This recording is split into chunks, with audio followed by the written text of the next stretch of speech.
I'm State Representative Tony Shipley, and I have the privilege to serve as the State Director for the Newt Gingrich for President campaign. And it's my pleasure to have him here in Kingsport. Ladies and gentlemen, the greatest political thinker of our time, my friend, former Speaker of the U.S. House, Newt Gingrich.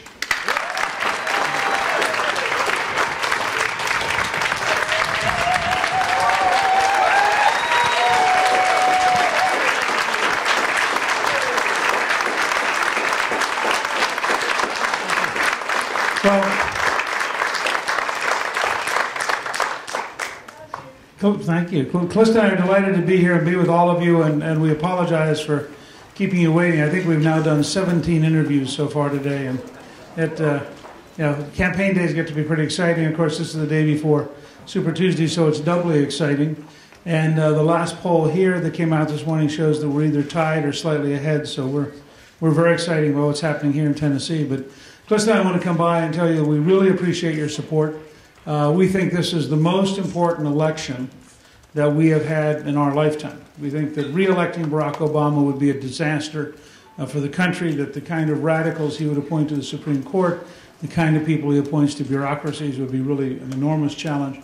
And let me just say that I believe you see just how radical they are if you listen to his Secretary of Anti-Energy, Dr. Chu, who has said publicly that he wants us to get to a European price level for gasoline. That would be $9 or $10 a gallon. So when you watch gasoline prices go up, just remember, that is the goal of the administration. I mean, they're going to pretend it's not because they know they can't get reelected if people figure it out. But that is the underlying goal. They are for much more expensive energy because they want to drive us into new technologies that are very expensive. And the only way that's going to work is if it becomes too expensive to use the old technologies. So whether it's coal or it is oil or it's gas or it's a variety of things, you'll see a continuing pressure by the administration in my judgment, in the wrong direction. I believe we need an American energy policy that is designed to create energy independence.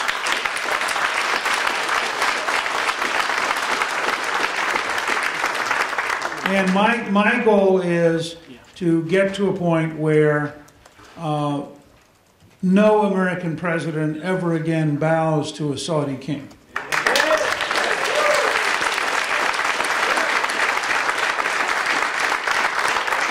And the evidence we have from what's happened with natural gas and what's happened in North Dakota with oil is that if we would open up offshore and if we would open up federal lands, that we would almost certainly find ourselves in a position where we would be able to produce enough energy that we would not have to import from the Middle East.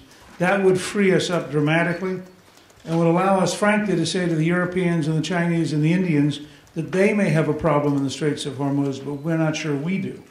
And I think it's important for us to recognize we don't want to go ahead and be the world's policeman providing cheap oil for the Chinese.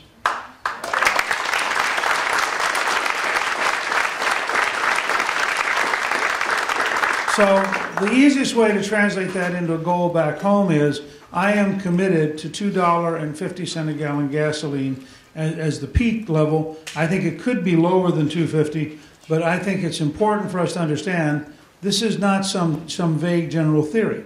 When I was Speaker, it was $1.13. When Obama was sworn in, it was $1.89. Wow. And the President said in his recent speeches, there are no silver bullets. Well, he's right. But there is a presidential pen. He could sign the Keystone Pipeline. That would bring 700,000 barrels a day of Canadian oil to Houston. He could sign opening up off Texas and Louisiana, the Gulf of Mexico. That would bring 400,000 barrels a day. He could sign opening up the areas of Alaska that are already designated. That's 1,200,000 barrels a day. Just in those three signatures, you have 2,300,000 barrels a day. That's over 800 million barrels a year produced in the U.S., not imported, not taking our money and sending it overseas, but creating American jobs, pretty high-paying jobs. They average over $80,000 a year in Louisiana, for example. And if you look at North Dakota, where they've now discovered, because it's on private land and Obama couldn't stop them, they've now discovered that they have 25 times as much oil as they thought they did.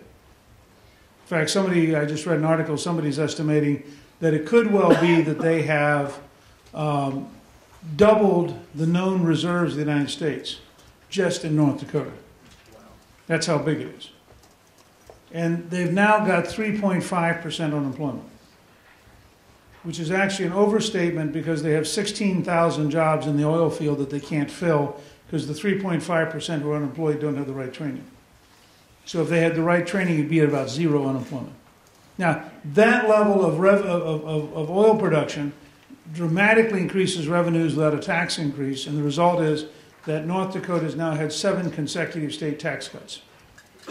And with tax cuts, they've actually created a rainy day fund of several $billion for a state whose entire budget's $2 billion a year. So there are a lot of lessons to be learned from North Dakota. The estimate is that if we were to open up offshore and we were to open up federal lands, over the next generation, they would pay the federal government between 16 and 18 trillion, not billion, trillion dollars in royalties.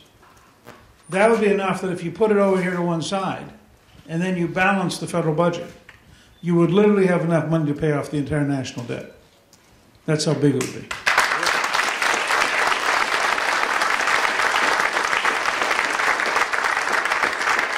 So an American energy policy both liberates you from Saudi Arabia and liberates you from the Chinese who hold our bonds. Because when you pay off the bonds to the Chinese, they no longer have any leverage. And when you no longer need to buy oil from Saudi Arabia, they no longer have any leverage. So you really begin to move back to a truly independent America as the most productive, the most successful, and the safest country in the world, which is what our goal should be.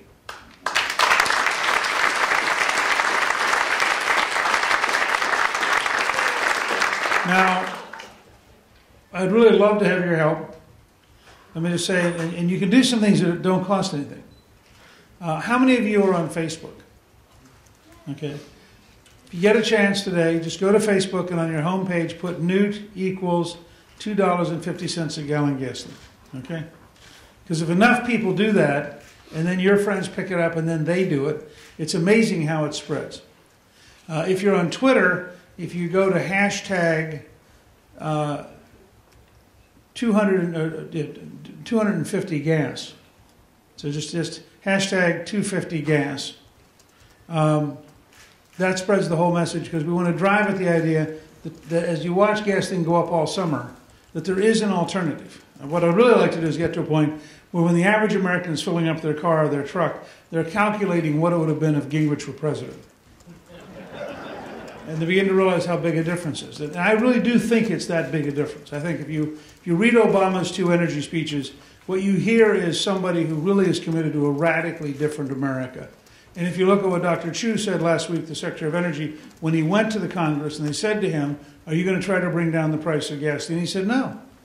He said, I'm in the business of finding a way of replacing gasoline. Now, the president said the drilling wouldn't work, and his idea of the replacement was algae. And I think algae is an interesting idea. I'm for science, I'm for research, I'm for biofuels. Over time, algae will contribute something. But I think if you're trying to go on a trip this summer, algae's probably not a very good substitute. So I am campaigning on a whole series of big ideas. If you go to newt.org, you'll see a section on healthcare. You'll see where we want to repeal Obamacare. You'll see a section on housing and finance where we want to repeal Dodd-Frank. You'll see a section on tax policy to create dramatic, rapid economic growth. And so we're trying to lay out a whole series of ways of looking at things that allow everybody to see. What I want people to see is it's not just being against Obama. There is a dramatically better American future that is possible if we get our act together, if we do the right things. Our children and our grandchildren can live in a more dynamic, more exciting, and more powerful country. And so that's really what this is all about.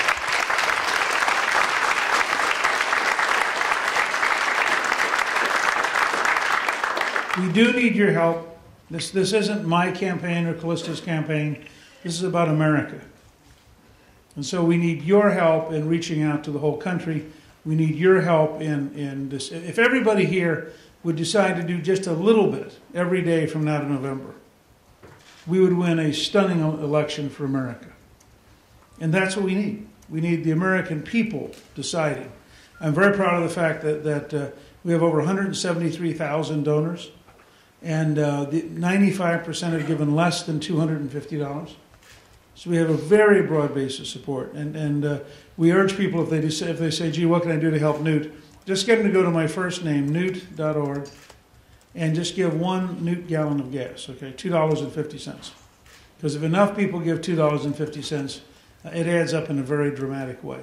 And that's the kind of campaign we're trying to run, where people are engaged, people are involved, and where people have a chance to really make a huge difference. And so I'm delighted that you're here. What I'd like to do is stop and have you all come down. Cliss and I would love to meet you and very briefly shake your hand and chat with you for a second. So thank you very, very much for coming out. And I want to thank Tony for being a great leader and really, truly helping us. Thank you all very much.